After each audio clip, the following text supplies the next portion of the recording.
Let's just kill the clan fear. Oh yeah.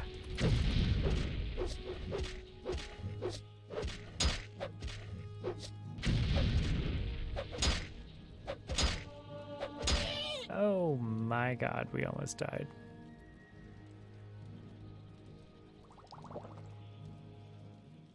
Yep, and we did. Oh, we have to go all the way back, don't we? We didn't save.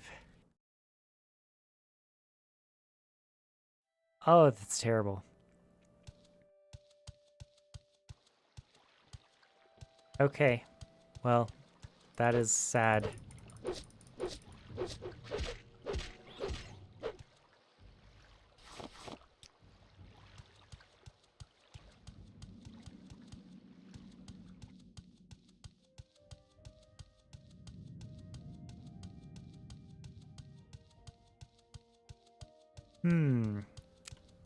Big setback for us, but at least it'll give us a chance to show this Daedric shrine here. But yeah, apparently we need to not go toe-to-toe with clan fear. We are still too weak to survive some clan fear.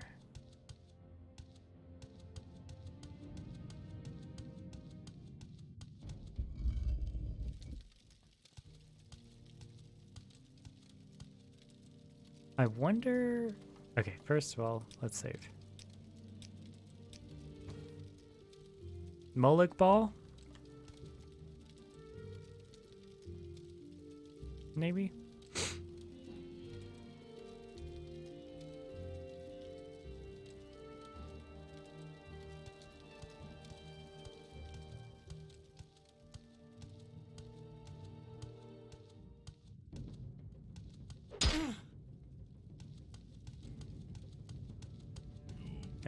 Oh, okay.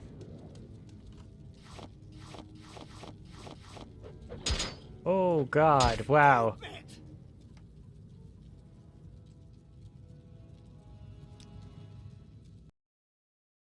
Okay.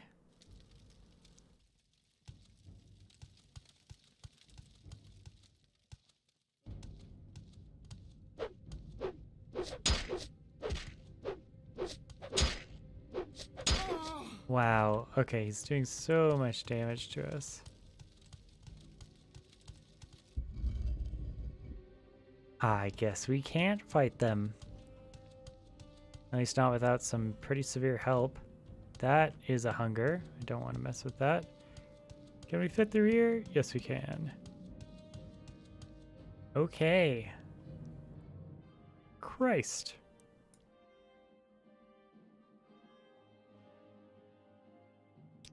May restore health.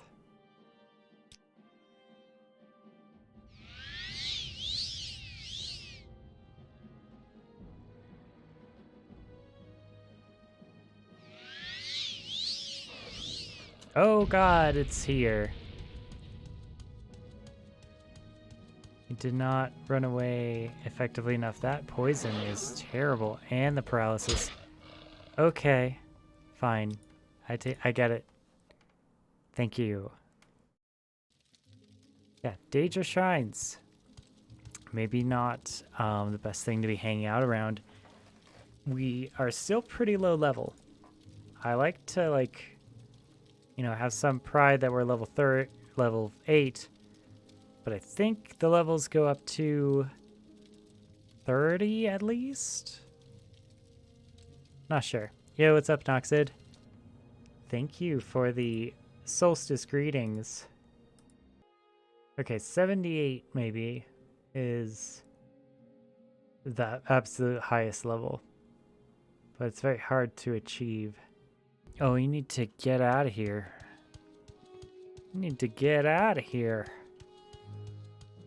Yeah, Daedric Shrines are a little bit above our level right now, and we should not be messing around with them.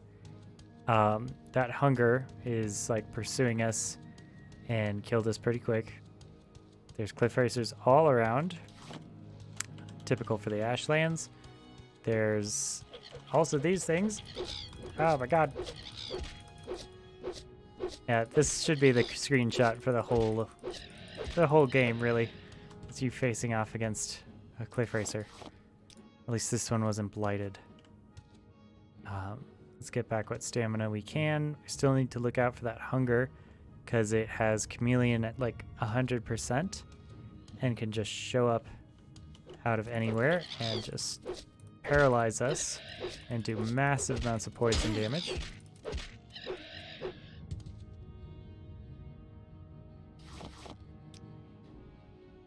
It's important to note we can also summon a hunger to defend ourselves, but we're trying to level up willpower right now, which means that we should be trying to level up our destruction school.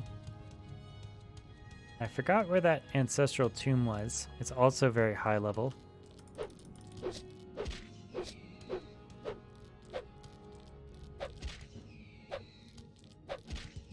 I think this is the Ash Scrib, yep.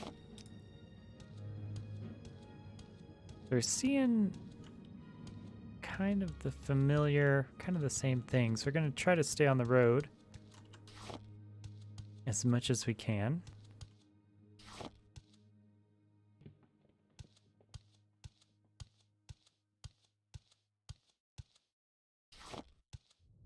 We'll risk a cliff racer attack to see if this leads anywhere. It's just a blighted rat. I think we fought this earlier. Yeah. Oh! That seems like a blighted cliff racer if I've ever seen one. Maybe a diseased one. Yep, sure enough, blighted cliff racer. Always check yourself for disease after every encounter. And then we have this other thing. Oh, we got a disease. Oh, jeez. Okay, well, cure common disease, right? Ash Chauncher. Actually, is that a blight? Or is that a disease? Personality of 15%.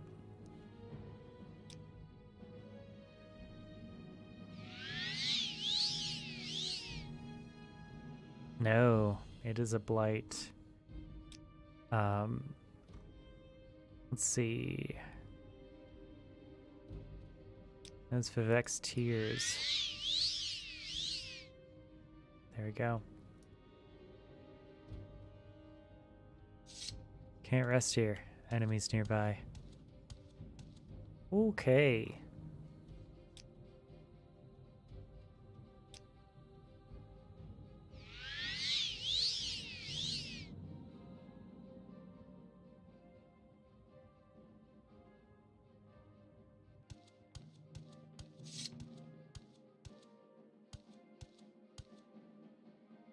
I hope it's not the hunger that's still chasing us.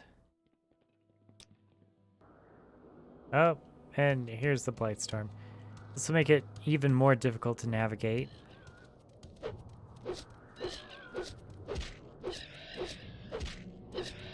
Not least of which because we can't see.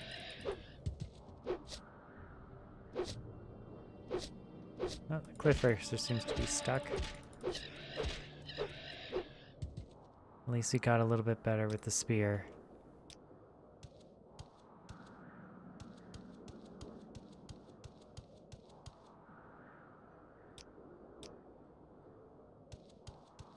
I really want to put that tomb on my map.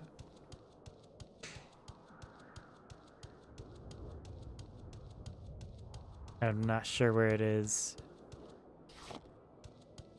I think there was a sign on the road.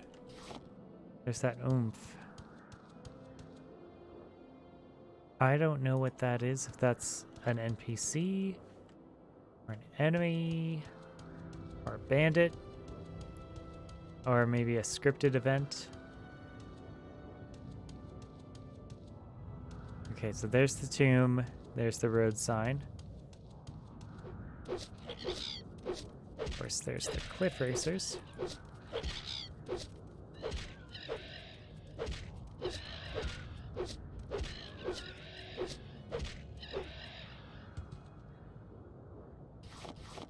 All right.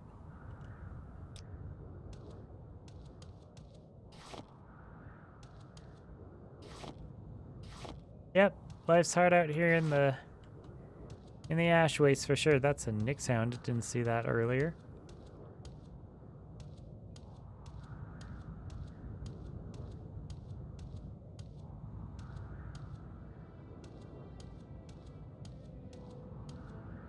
And this hill really can conceal that that tomb pretty well.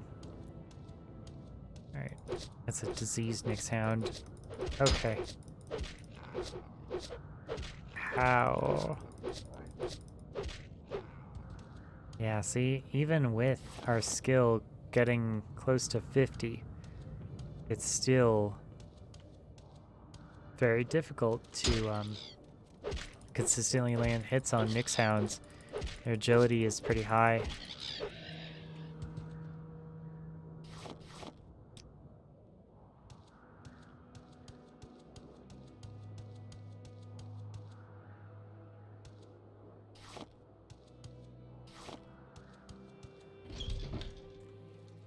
Saren Ancestral Tomb. Okay, this time it's a Flame Atronach.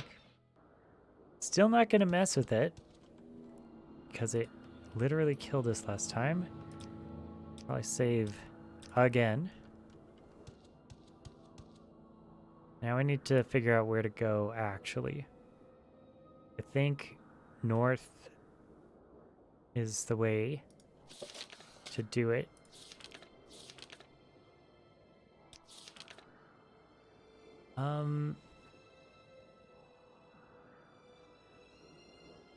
South from Balmora and east past Moonmoth, across the bridge.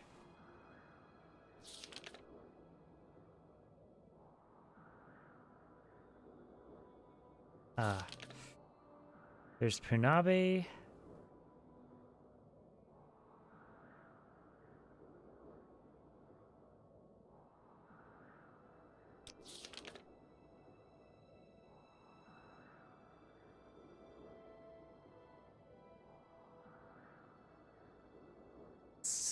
Sulipund. I should see a Dummer Stronghold to the south. If I head north on the pass between the two hills, Sulipund will be on my left just before the pass splits.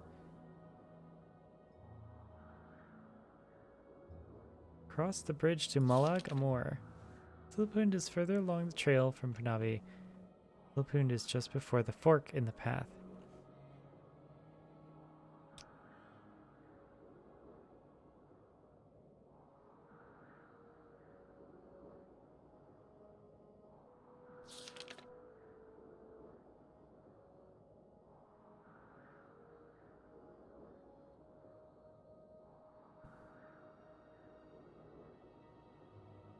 See.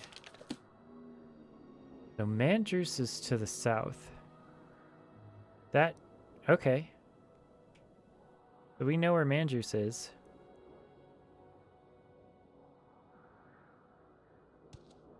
Maybe there's a sign for it? I mean, is that the Dwemer rune that we were being guided by? This whole area is very confusing.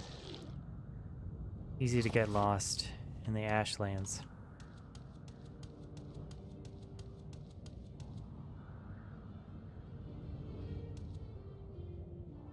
Telegrad, Vivek.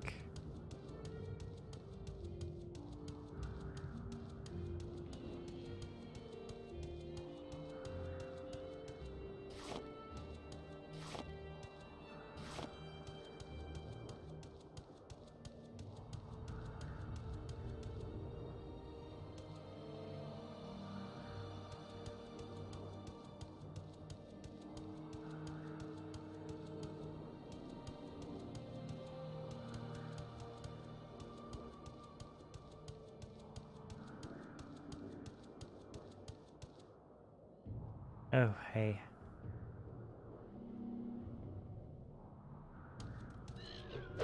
Oh, God.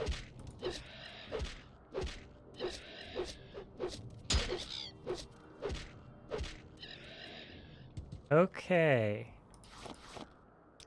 Thank you, Cliff Racer.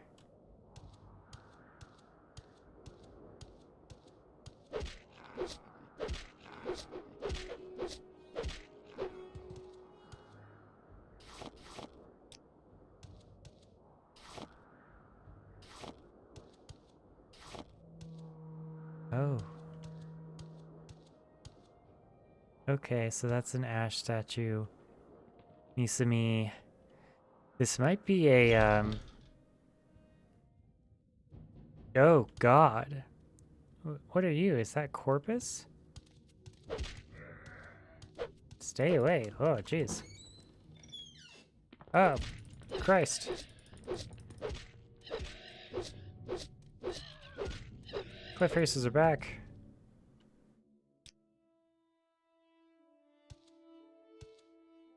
Okay. So maybe some necromancer stuff around here. Ashlands region. Yeah, I'll say so.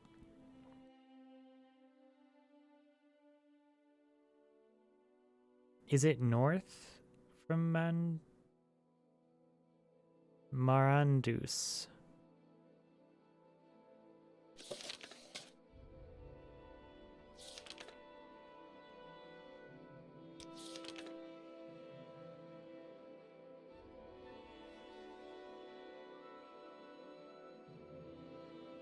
Cast the pitch to Molag Amur.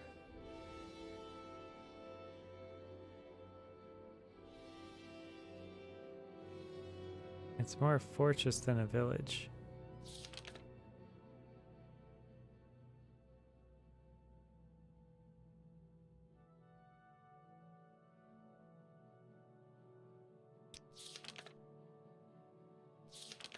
Do we know where Molag Amur is? Ran, Vivek. Molag Mar.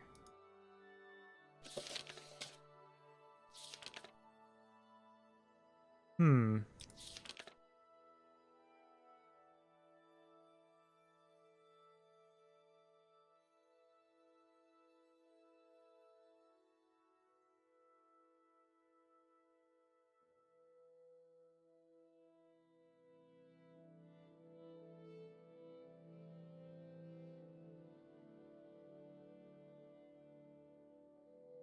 On the trail that leads northeast from the lake. Okay, so we actually have to go back northeast. It's kind of like that. So we need to go directly east for us.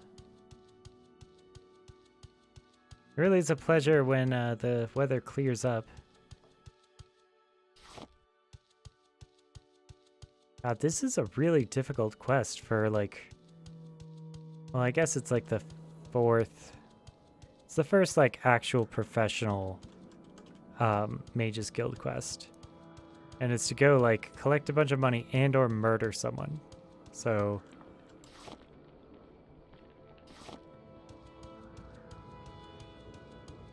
You know, a little bit rough. Here's that ash storm again.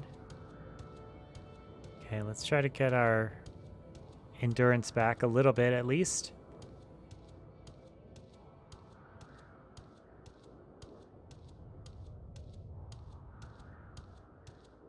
So we were kind of in the right region with the lake. Gosh, that must have been like a deep childhood memory that I have of doing this, because I don't remember hardly anything about this spot. But I knew as a kid I just kind of blindly followed whatever quest was given to me by the Mages Guild and didn't really question what their motivations were, which is half of what playing Morrowind is listening to people, being a little bit suspicious of their oh wow, that's poison.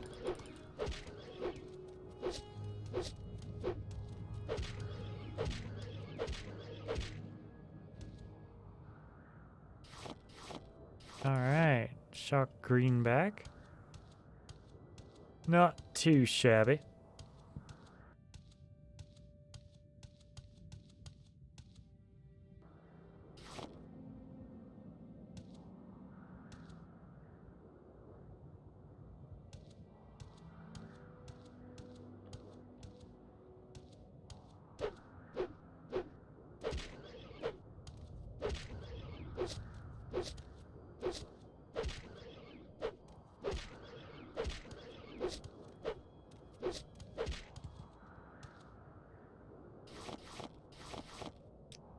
Okay. Here we are at the Blightstorms again, and this kind of path definitely seems to be leading us into some lava. Well, that's the Ashlands for you, I suppose. 3 separate cliff racers, huh? Oh, this is the nightmare. Multiple cliff racers at once.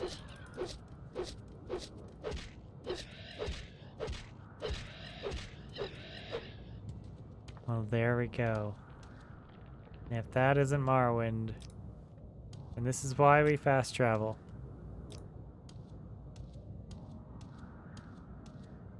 We don't continue to get ganged up on by cliff racers.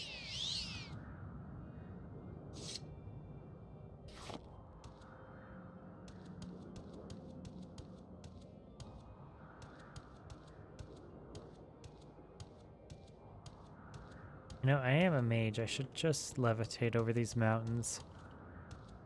That'd be the Telvanni way of doing things. Of course, I could also go to the holy city of Vivec and offer them a levitation potion. I get levitation for 45 minutes and fly across the landscape of Vardenfell here.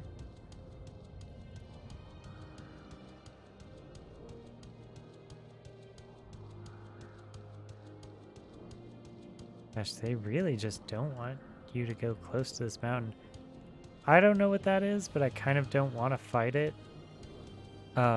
Big jellyfish monsters are not my favorite things to fight in fantasy games. You just never know what they're gonna do. A lot of them have disintegrate weapon, things like that. Acid. Slow things. An ooze almost wiped my party for D&D. Just because it's very difficult to, it's very resistant to normal damage types. Alright, we're gonna solve this problem now before it can have a chance to gang up on us.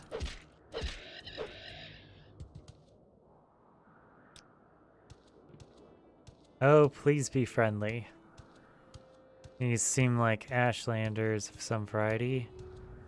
Potentially bandits. Are both these cliff racers on their way down? Do they get any closer? They are, aren't they? Yes, they are. Of course they are. Alright. Alright. Thank you. Thank you. Yes, thank you. Alright, well, that is spear experience, I suppose. Should probably save before confronting these people in case they're bandits. Just like in real life. If you go up to people... Oh, of course they're bandits. Alright, he has a bow, so let's get behind here. Gonna pop out.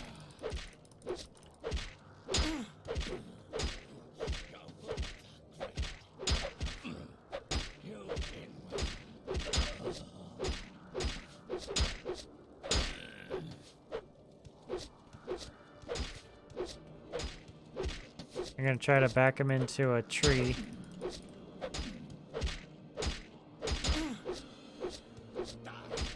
This is not going great for me, actually. Might lose. Oh, please.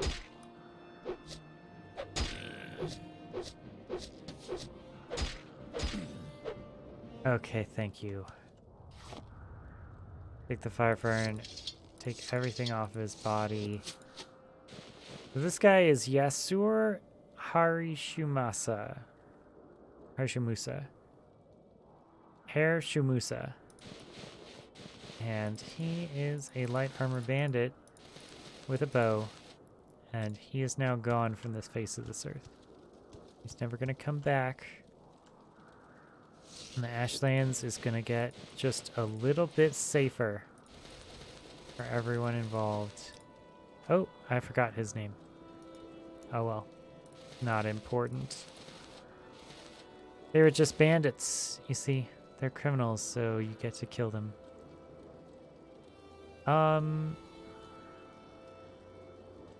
Yeah, a chitin club is not very valuable. They do have some money, though.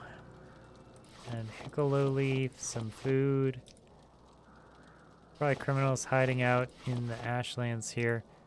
You just stumble upon them. Let's see. We should maybe do a mark here.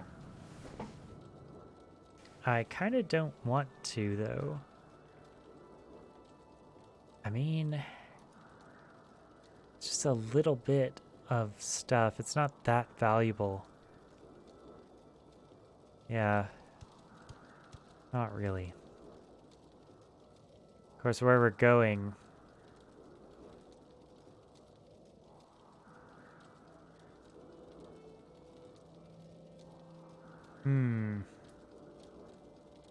We should lighten our load, though. Because we might have stuff to take when we get to our location as well. So... yeah.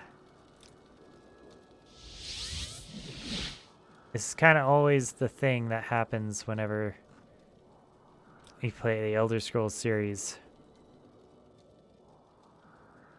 Let's see.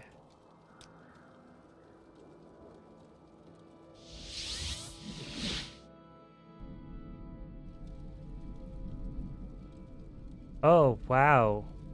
We went all the way to the Ghost Gate? Really? Jesus Christ. That's the nearest temple. I guess. Hey, nice glass armor you got, buddy.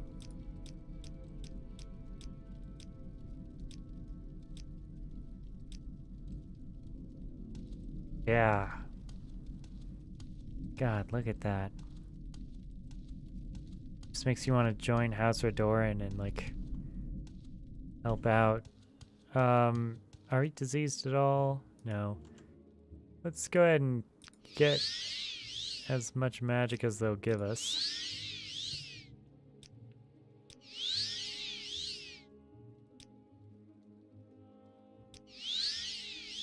Thank you, local gods.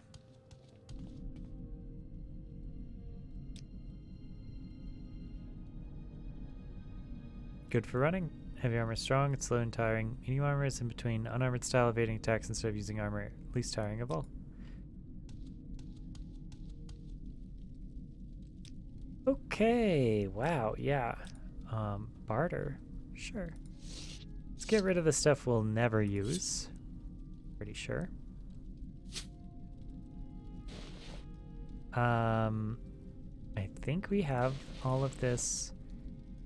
In fact, I'm pretty sure we do. Imperial Tower Shield. I guess we must have been carrying that around from loot from somewhere else. Each leather. And this will make us substantially lighter.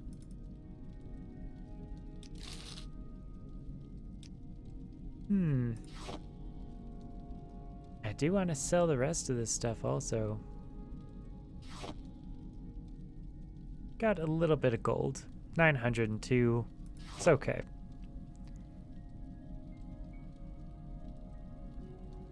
Good old slow fall.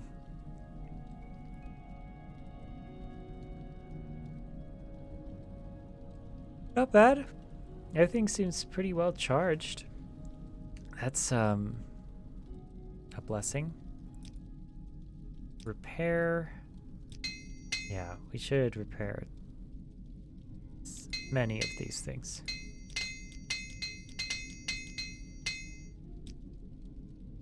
Okay. Wow, we paid a lot for that. We paid almost 300 to repair our armor here.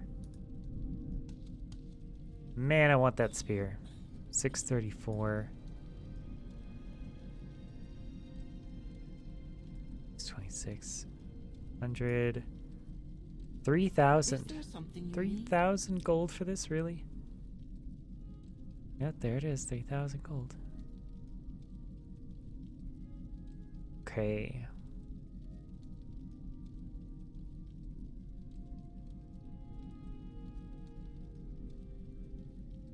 Orcish boots is medium armor. Its weight is 14, though. Well, this is 16, actually, so it's lighter.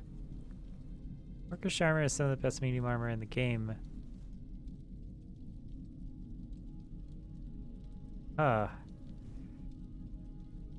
Only, yeah, for 450. That might not be terrible. Get some orcish boots. Sell the other boots.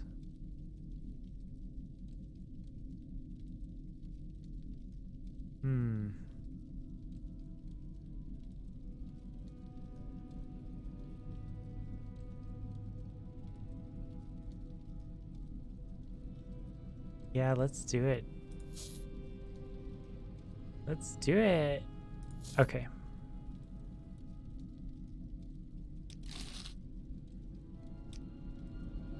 All right. Put on the orcish boots. Wow. Looks pretty interesting. Not bad for medium armor. It'll make us lighter overall. That armor rating is 16. Sorry, I didn't even look if mine... Yeah, mine was 8. Right? Wasn't it? 16 and 8. Yeah, okay. So it does not change. It's what your current level will offer. Okay, good for orcish armor then. Good for them.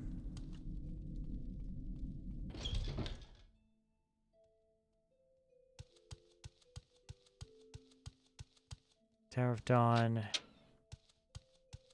Hey, Ghost Gate guys. What's going on?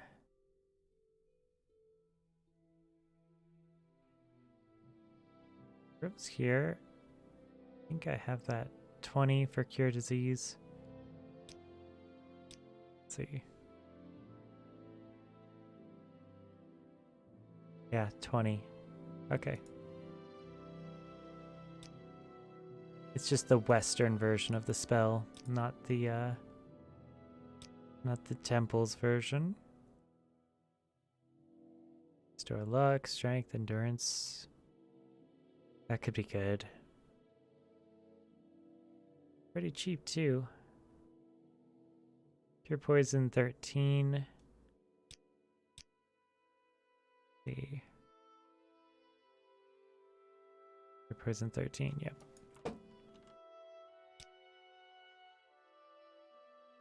Wow, 65 on the Trammer route.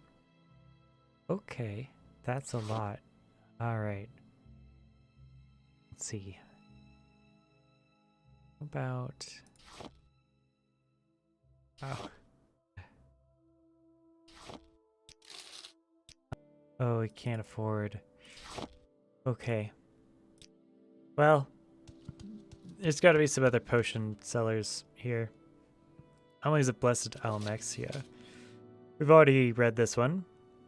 Let's just do a different one. Gar and the Mud Crabs. The Gar were so tormented by the other creatures that they did not know where to go. As soon as they saw a single beast approach them, off they dashed in terror. One day, they saw a pack of Nyx hounds ranging about, and in desperate panic, all the Gar scuttled off towards the sea, determined not to drown themselves rather than live in such a continual state of fear. But just as they got near the shoreline, a colony of mud crabs, frightened in their turn by the approach of the Gar, scuttled off and threw themselves into the water. Truly, said one of the Gar, things are not so bad as they seem, for there's always someone worse off than you.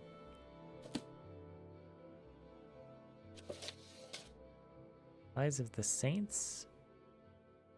If you learn daring, follow Saint Veloth, the pilgrim, patron of outcasts and spiritual seekers.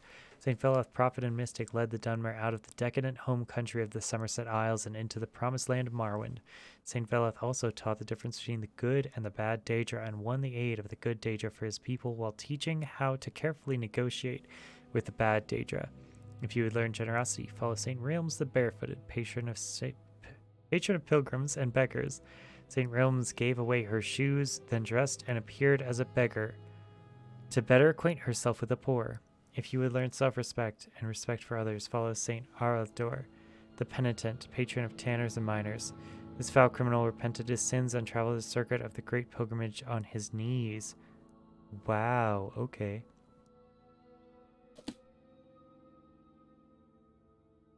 Arcturian Heresy. The Under-King Ysmir Kingmaker. With his god destroyed, Wulfarth finds it hard to keep his form. He staggers out of Red Mountain to the battlefield beyond. The world has shaken and all of Morrowind is made of fire. A strong gale picks up and blows his ashes back to Skyrim. Ysmir. Isn't Ysmir a Nord, legend that we'll see talked about a lot in Skyrim? The Arcturian Heresy. Wulfarth adopts and is adopted by the Nords then. Ysmir, the Grey Wind, the Storm of Kine. But through Lorkhan, he lost his national identity. I'm not sure what Lorkhan is again. The Heart of Lorkhan is a Dwemer artifact that Morrowind is based upon. I think. Come and look upon the heart. All he wants the Nords for is to kill the Tribunal. He raises a storm, sends in his people, and is driven back by Tribunal forces. The Dunmer are too strong now. Wulfarth goes underground to wait and strengthen and reform his body anew. Oddly enough, it is Almalexia who disturbs his rest, summoning the Underking to fight alongside the Tribunal against Adasum Dir Kamal, the Akaviri demon. Akaviri...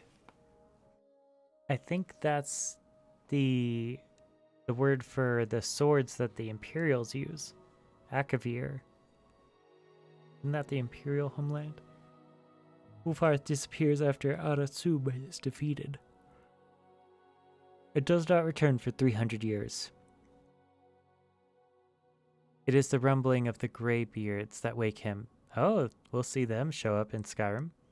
The Greybeards teach the main character to use the dragon tongue. So you can Fusro Da things. It's really fun. Though the Empire has crumbled, there are rumors that a chosen one will come to restore it. This new emperor will defeat the elves and rule a united Tamriel. Naturally, Wulfarth thinks he is the figure of prophecy. He goes directly to High Hrothgar to hear the Greybeards speak.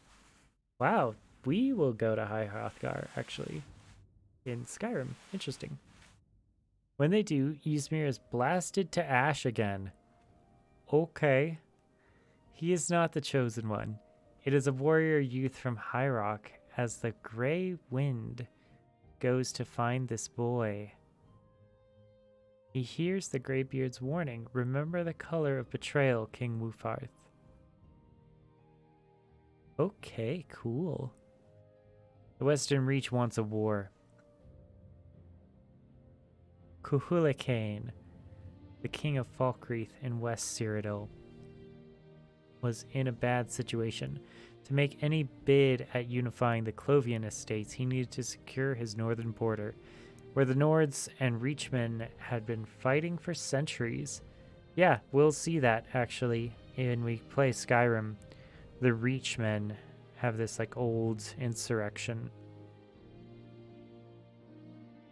He allies with Skyrim at the Battle of Old Hroldan. Leading his forces was Hijtal Earlybeard. Hijtal was from the island kingdom of Alkari in High Rock and would become Tiber Septim. Really? Okay. He would become Tiber Septim? The first emperor of Tamriel. So this is before? Ysmir is before Tiber Septim. Yeah, I'm pretty sure I knew that before. Interesting. Halchti was a shrewd tactician, and his small band of Clovian troops and Nord berserkers broke the Reachman line, forcing them back beyond the gates of Old Roldan. A siege seemed impossible, as Hajjtal could expect no reinforcements from Falkreath. That night, a storm came and visited Hajjtal's camp. It spoke with him in his tent. At dawn, Hajjtal went up to the gates, and the storm followed just above his head. Interesting. Is that like a storm Atronach? Arrows could not penetrate the winds around him. He shouted down the walls of Old Roldan, and his men poured in. After their victory, the Nords called Hijal Talos, or Storm Crown. Okay. So some history for Stormcrown. We'll probably see lots of these locations, certainly Falkreath, when we play Skyrim. Cuillacane, with his new invincible general, unifies West Cyril in under a year. No one can stand before Hijtal's storms. The Underking knows that if Hijtal is to become Emperor of Tamriel, he must first capture the Eastern Heartland. Hijtal uses them both. He needs Cuillacane and the Clovian estates, where foreigners are mistrusted. It is obvious why he needs Ysmir. This is very difficult history to read. There's a history book called The Songs of the Icelanders, and it just assumes that like you have lots of this cultural knowledge. Like in this sentence, it is obvious why he needs Ysmir. They basically like it's a history for members of the culture that already know what the culture is. It's not for outsiders. It's not very generous and educational. It's a bit more closed, which makes it intriguing to scholars. We kind of like puzzles like that. They march on the east. The battle mages surrender before their armies, and they take the citadel. Before Cuillacane can be crowned, Hijtal secretly murders him and his loyalist contingent. These assassinations are blamed on the enemies of Cuillacane. Okay. Which, for political reasons, are still the Western Reach. That's a bit confusing. Hijtal secretly murders him. Murders Cuillacane and his loyalist contingent. Wow, that's stinking, scheming Imperials, right? Or is Hijtali maybe Nord? I mean, Nords and Imperials stem from kind of the same stock. Zurin Arctis, the Grand Battle Mage, not the Underking, then crowns Hijtal as Tiber Septim. Okay. New Emperor of all Cyrodiil.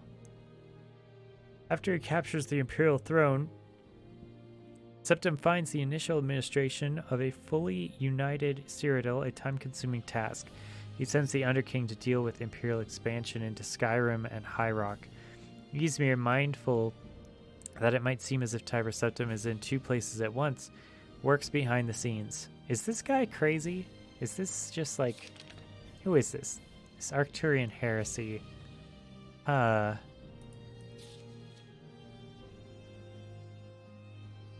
This period of level-headed statesmanship and diplomacy, the sudden silence, heretofore unknown in the roaring tales of Talosian conquest, are explained away later. The assassination story is embroidered.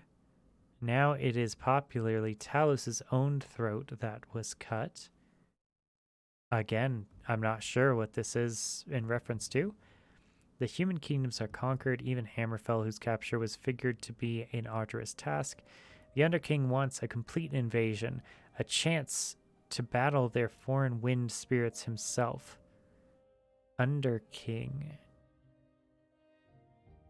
Is that a reference to like the dwarves? Or is that the snow elves? Or is that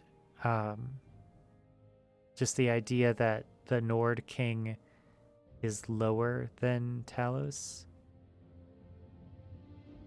I mean, we're dealing with legendary history here. Things are often embroidered or just like really crazy looking. He's already made a better plan. one that will seem to legitimize his rule. Cyrodiil supports the losing side of a civil war and are invited in. Finally, the Empire can turn its eyes onto the elves. The Underking continues to press on Tiber Septim the need to conquer Morrowind. Underking. So maybe he's just like the power behind the throne in this narrative. And Tiber Septim's the Overking. He's the Underking. Let's see. The Underking is Ysmir, the King Maker.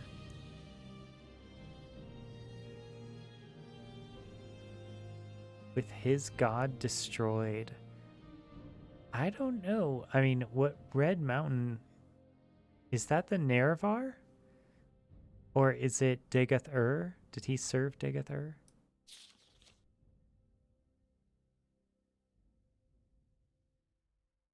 The Emperor is not sure that it was a wise idea. He has heard of the Tribunal's power. So this is a very, maybe, Tribunal-friendly narrative. The Underking wants his vengeance. Could be aimed at undercutting the power of Talos and the established, like, Imperial cult. It reminds Tiber Septim that he is fated to conquer the elves, even the Tribunal. Okay. Arctis advises against the move, but Septim covets the ebony in Morrowind.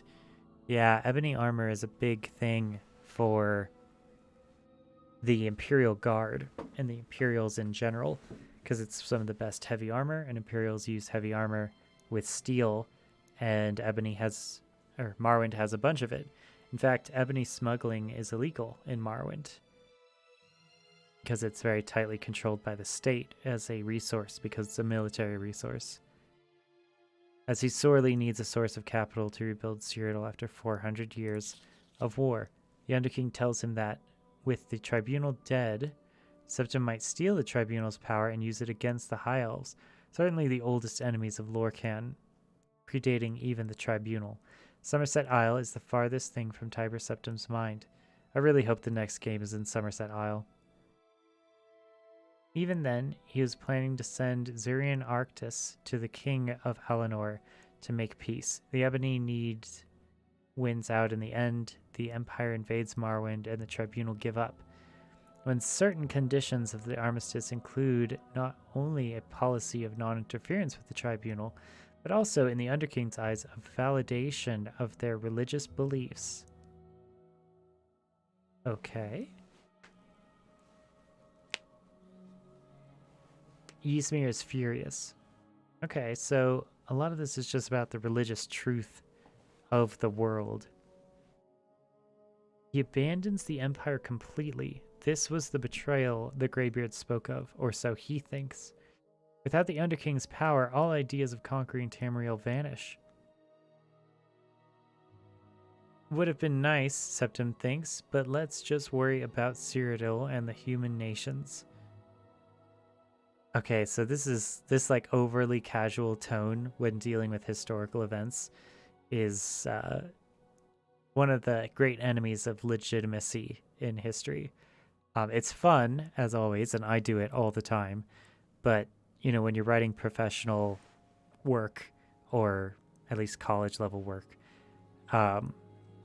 you really have to work hard to like make a sharp difference between putting words like this or phrases like this. Would have been nice, Septim thinks. This kind of feels like, I don't know, like a student's project. Without the Underking's power, all ideals of conquering Tamriel vanish. Let's just worry about Cyrodiil and the human nations. Already there's a rebellion in Hammerfell. Pieces of Numidium trickle in, though. I'm not sure what Numidium is. I think like Nirn root and Numidium, and like Nirn is the word, I think, for the earth. Like the ancient word for the whole earth, not just the continent of Tamriel. Tiber Septim, always fascinated by the dwarves. Oh, maybe Numidium is a resource that the dwarves have. Has Zurin Arctis. So this is the Arcturian Heresy. Zurin Arctis is their mage. Oh, shoot.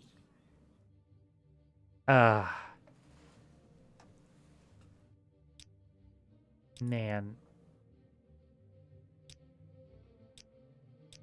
God damn it. The button is so annoyingly close to the other things that now we have to sell all that stuff again. Okay. Well, so what we're gonna do, I'm going to go back to the book, and then I'm gonna do the selling off screen.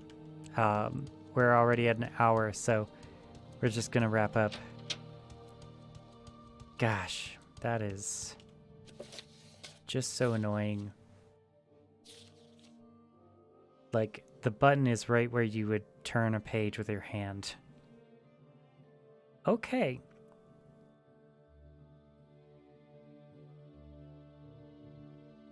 During Arctis, his trusted battle mage. Okay, so Zurin Arctis, the Grand Battle Mage, not the Underking, then crowns Hajtal as Tiber Septim. Okay. So Zurin Arctis is clearly an important figure in the Talos and Ysmir early parts of the Empire. And I don't think I have read this book before, so this is interesting. All of Cyrodiil. So Cyrodiil previously had not been united. Potentially, so he united the Western Reach and the East.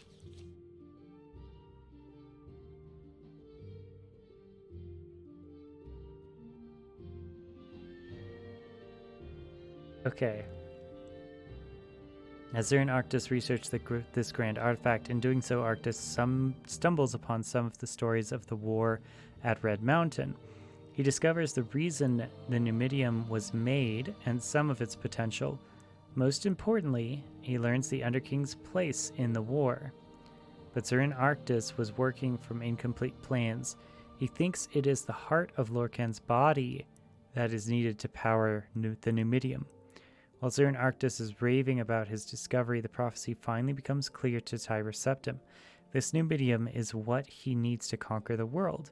It is his destiny to have it. He contacts the Underking and says he was right all along.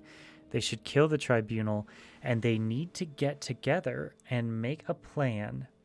Well, again, casual tone. While the Underking was away, he realized the true danger of Degath-ur. Something must be done, but he needs an army, and his old one is available again, meaning the Imperial army. The trap is set. The Underking arrives and is ambushed by Imperial guards. As he takes them on, Zurin Arctis uses a soul gem on him. With his last breath, the Underking's heart roars a hole through the battle mage's chest. Okay, so that's Ysmir. Ysmir is, in this account, of course, shouting a massive wound into Zurin Arctis. The Underking Ysmir Kingmaker. Wufarth Ysmir. Adopts and is adopted by the Nords then. Ysmir the Grey Wind, a storm of kine. Though Lorkhan, he lost his national identity. All he wants the Nords for is to kill the tribunal. So very anti-Nord, anti-Ysmir, as the narrative goes.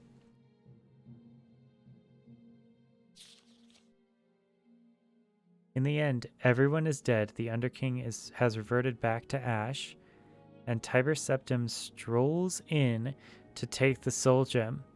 When the Elder Council arrives, he tells them about the second attempt on his life, this time by his trusted mage Zurin Arctis, who is attempting a coup. He has the dead guards celebrated as heroes, even the one who was blasted to ash. Meaning Ysmir? Gosh, this is so hard to parse. So Ysmir and his ex-battle mage Zurin Arctis. He warns Cyrodiil about the dangers within, but says he has a solution to the dangers without. The Mantella. The Numidium, while not the god Tiber Septim and the Dwemer hoped for, the Underking was not exactly Lorcan after all. It does the job. This tone is so strange. After its work on Somerset Isle, a new threat appears. A rotting, undead wizard who controls the skies. He blows the Numidium apart, but it pounds him into the ground with its last flailings. It? The Numidium? Maybe? What is Numidium? Is it a golem? Leaving only a black splotch. The Mantella falls into the sea seemingly forever. Meanwhile, Tiber Septim crowns himself the first emperor of Tamriel. He lives until he is 108, the richest man in history. All aspects of his early reign are rewritten.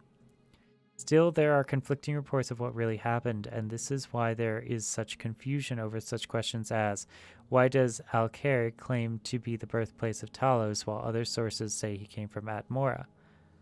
Why does Tiber Septim seem to be a different person after his first roaring conquests? Wow. Why does Tiber Septim betray his battle mage? Is the Mantella the heart of the battle mage, or is it the heart of Tiber Septim? Tiber Septim is succeeded by his grandson Plagueis I. Plagueis is just not of the same caliber. Tone again. In truth, he's a little nervous with all these provinces. Then an advisor shows up.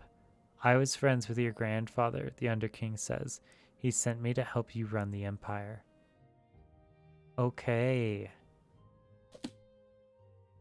Interesting book. The idea that Ysmir continues to be reincarnated over and over again.